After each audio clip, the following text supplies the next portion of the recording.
Radio, television, newspapers, whatever, they're neither good nor bad in themselves. They're just the media. But we need to know how to handle it.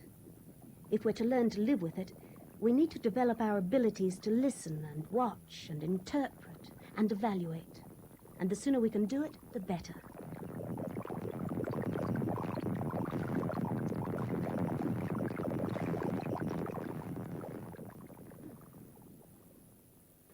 Okay, if you remember, what we've been doing so far is we've been talking about the appeal of ads, and you are getting into your groups to go ahead and make them.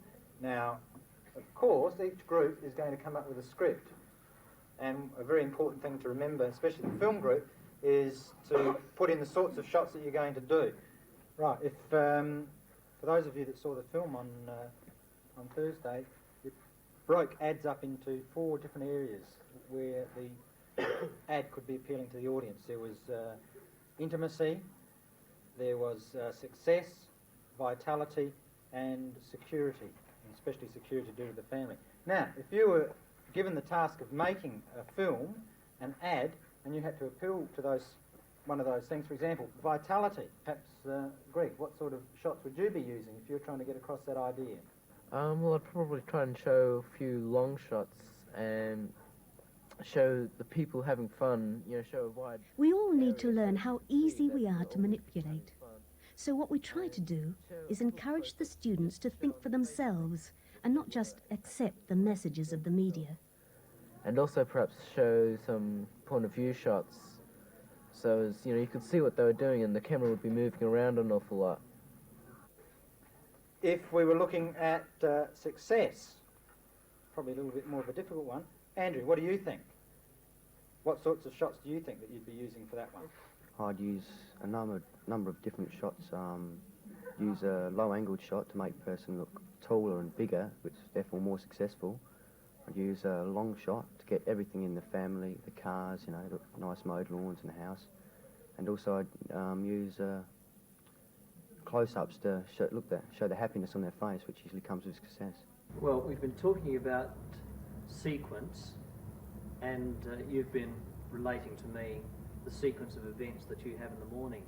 I'd like the children to become aware of the fact that a story is really a sequence of main events organised to make sense. Now, in a moment, I'm going to give you a set of cards, and I'm going to ask you to arrange those cards in a sequence. Okay, so if you'd just break off into your groups now. Larger groups. The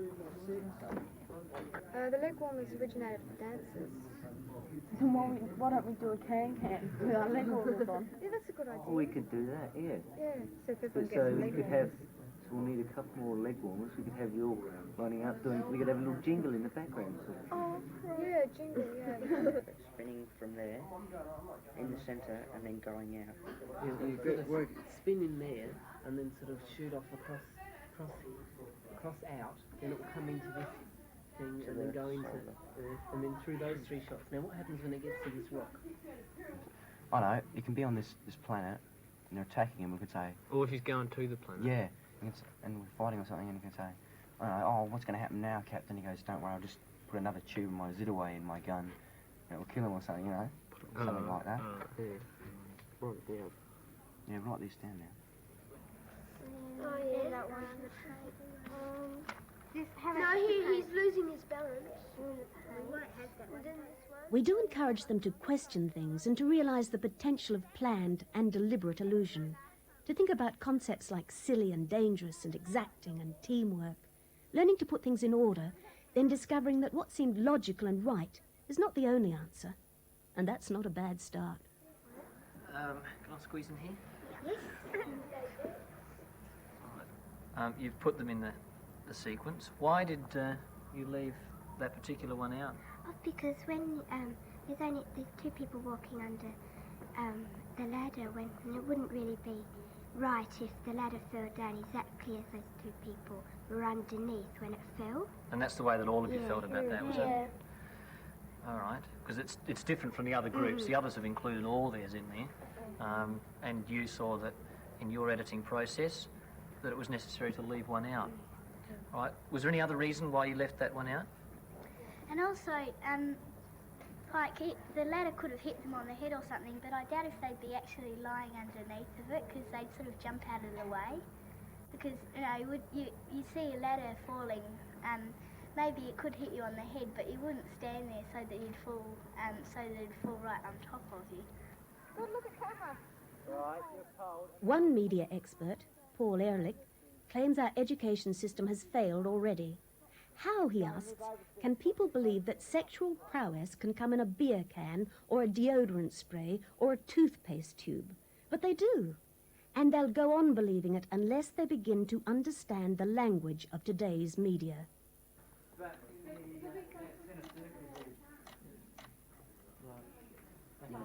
Now what?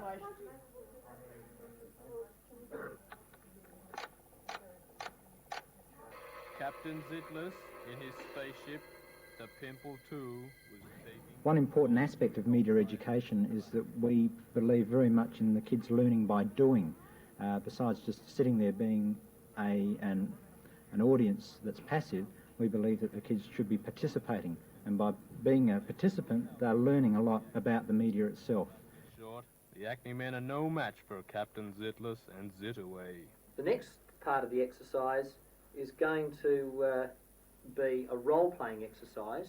And in your groups, I want you to present a news service telling us what actually happened in the sequence of events. I want the children to become aware that a media news program is made up of a number of people presenting events as they have seen them, and that a bias can come through by reporting from a particular point of view. Newsreader and reporters, but I want you to also interview the painter, and I want the painter to blame the other person for what happened. Okay, you understand that? Now, the other group, that's Elizabeth's group and Shane's group, I also want you to have a news reporter or newsreader and your reporters, and I want you to look at it from the point of view of the pedestrian. So I want the pedestrian blaming the painter for what happened in the series of events. Okay? You haven't got that much time. You haven't got time to just someone... Yeah, just like that, Isabel. I want to try and get a focus at the end. What do you want to... Captain, the Acme men are overpowering us. What are we going to do? Don't worry, I'll load another tube of Zitaway into my gun.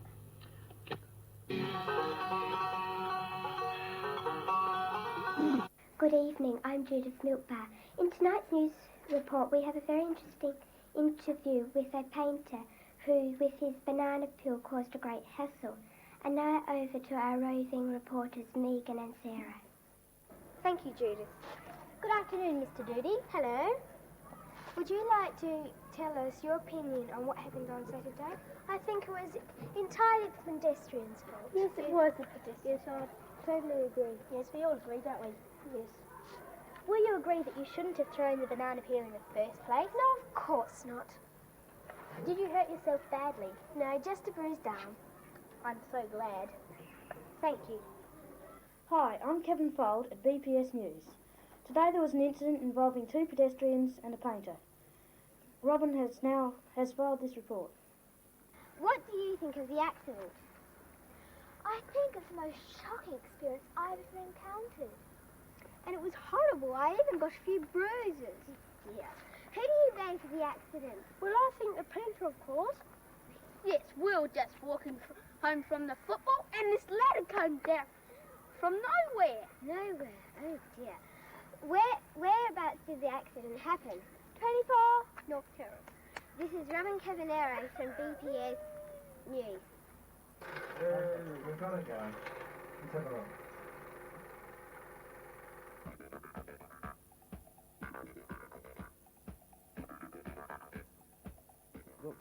One of the things we learnt was how they used each thing.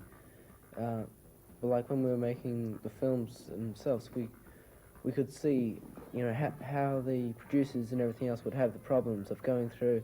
You know, it's like you've got to run through what it's going to look like in your own mind and be able to see what it's like.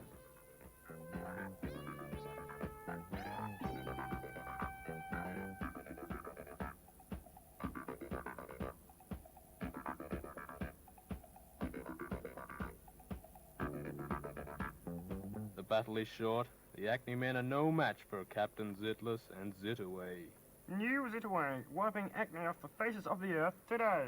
Doing our media study, we got a chance to have a look at radio and to have a look at how television works by being able to go out on work experience to television stations and to be able to do programs on radio. So I think we've been able to have a good look at how media works. Captain Zitless, in his spaceship, the Pimple 2, was talking to his offsider, Blackhead. Captain, the Acme men are overpowering us. What are we going to do? Don't worry, I'll load another tube of Zitaway into my gun. Captain Zitless climbs into his Zit suit and bravely goes out to challenge the Acme men. The battle is short. The Acme men are no match for Captain Zitless and Zitaway. New Zitaway, wiping acne off the faces of the earth today. It's interesting to be able to write a story and then be able to put the camera shots in that you think would suit it best. And then actually filming it's fun too, and editing it in the end and seeing the end product that you've put together. Sometimes you look at the shots, like now you notice interesting shots, whereas before you didn't ever take any notice of them, but now I notice when you watch some shows, you see, oh, that's a good shot, but you never used to take any notice whatsoever. If I start watching it and it's, you know, really poor, the movie itself is really poor or the show itself is poor, then I switch it off. Like a lot of people I know, you know, they'll just sit there and watch TV because there's nothing else to do. Whereas I'd much prefer to, you know, listen to a radio or something like that. It's exciting to watch what the kids can do today. Okay, so tomorrow's society is being moulded by today's media.